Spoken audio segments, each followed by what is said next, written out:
que esperar da economia brasileira agora em 2024? Dá só uma olhada no que a CNN falou, um trechinho da entrevista que foi dada pela Thaís Herédia, que tem muito a ver com o que eu falo ao longo do ano passado e um pouco da previsão que eu tenho para esse ano. Dá uma olhada que na volta a gente conversa. Eu costumo dizer o seguinte, o Brasil já teve a proeza de entrar em recessão enquanto o mundo inteiro crescia, né? O Brasil está demonstrando uma proeza de crescer e ir bem enquanto o mundo inteiro está indo devagar. Agora, isso não transforma a gente numa potência de atividade econômica. Agora, tem um clima de um pouco mais de otimismo no mundo, em relação à economia do mundo.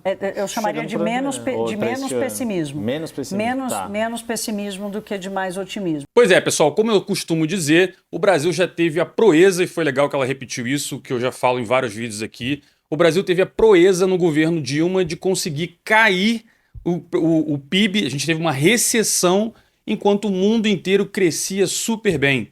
Além disso, todo o período Lula lá de 2002, que todo mundo lembra com uma recordação muito positiva, foi bom, porém o Brasil cresceu muito menos do que os países emergentes. Então assim, a gente não tem um histórico muito positivo quando se trata de crescimento e de controle da economia nos governos petistas. Mas agora, de novo, enfrentamos aí um novo governo do PT. E o que esperar para esse ano? Bom, o ano passado eu fiz um vídeo, se você não viu, dá uma olhada, é o último vídeo que eu postei, em que eu falo um pouco do resumo do ano. Mas agora vem a questão, e para esse ano, qual é a previsão? O que deve acontecer? Na minha visão, vamos lá, eu vou dividir em 7 etapas, tá?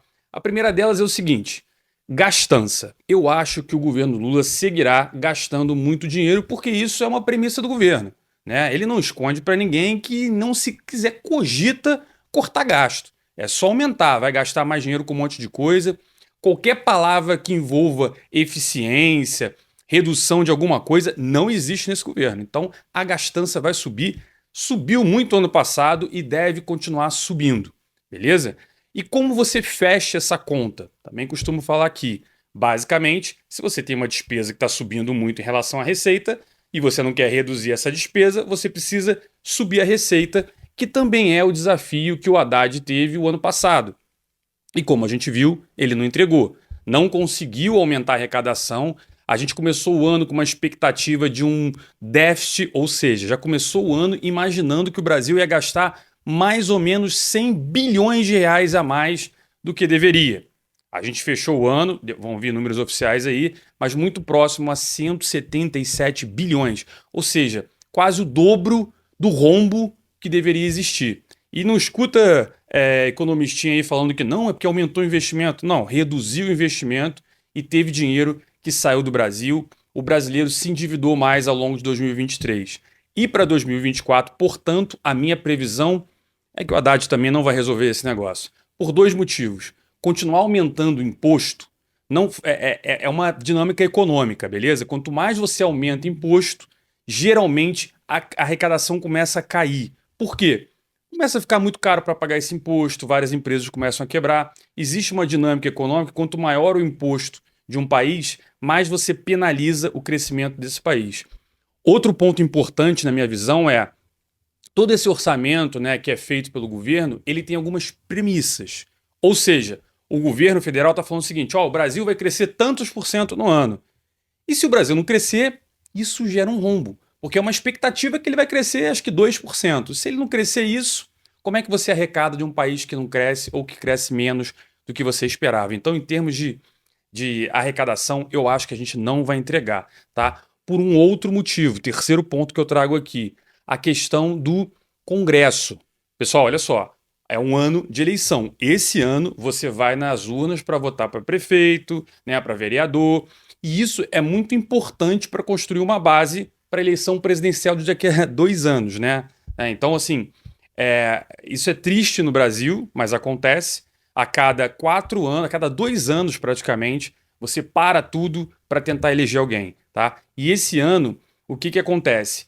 É outro ponto, é o quarto ponto que eu acho. Os caras colocaram o Bolsonaro inelegível, não sei o que e tal, mas o movimento, a força política do Bolsonaro, ela não se encerrou. E eu acredito realmente que o Bolsonaro ainda tem muita força, e eu acredito realmente que essas eleições vão ser muito boas para a direita, tá? E isso acaba sendo um problema para o governo federal. E como é que ele vai compor esse problema? Liberando mais verba. Ele vai tentar comprar, não vou falar que é comprar voto porque, enfim, não posso falar isso, mas basicamente o que eles vão fazer é liberar muita emenda para as bases do governo tentarem ali ajudar os prefeitos da situação, os prefeitos de esquerda, a se elegerem. Então, o governo tenderá a gastar mais dinheiro do que já se imagina.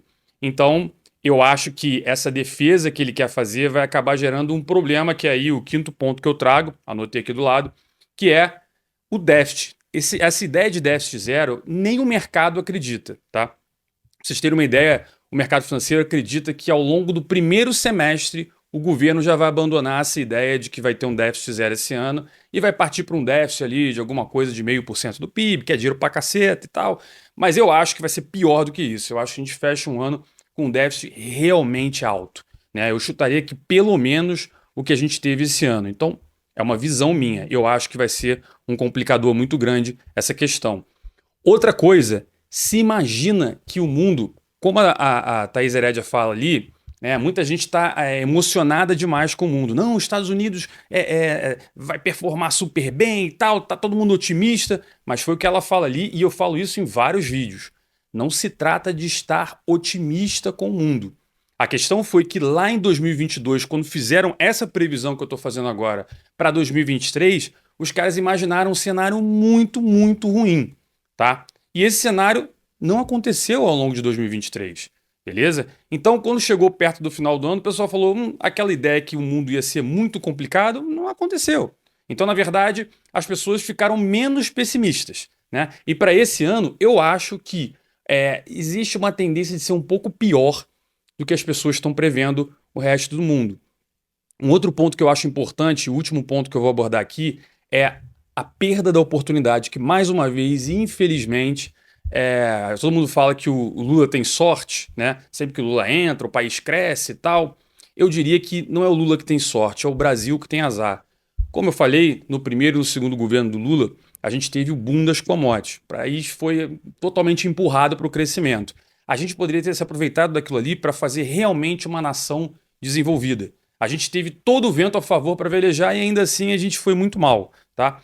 Mais uma vez, o que está acontecendo no mundo é o que se chama das empresas saindo da China e voltando, né, empresas americanas no geral, empresas do Ocidente, saindo lá da China e indo para lugares que costuma-se dizer de nearshore e safe shore, né? Os Estados Unidos está procurando algum lugar no mundo que seja próximo aos Estados Unidos, que seja um país mais estabilizado e tal. E como eu fiz num vídeo que inclusive fez muito sucesso, chamado Norte é o Seu País, procura aí que você vai achar, em que eu falo que o Nordeste seria esse lugar. Porra, Ceará, Pernambuco, a Bahia, todo mundo está ali perto dos Estados Unidos, a gente podia se valer disso. Mas não vale, porque a gente aqui cobra muito imposto, é um país organizado economicamente, tem leis trabalhistas aí que não acaba mais, tem um monte de taxa, de licença e etc., que acaba atrapalhando.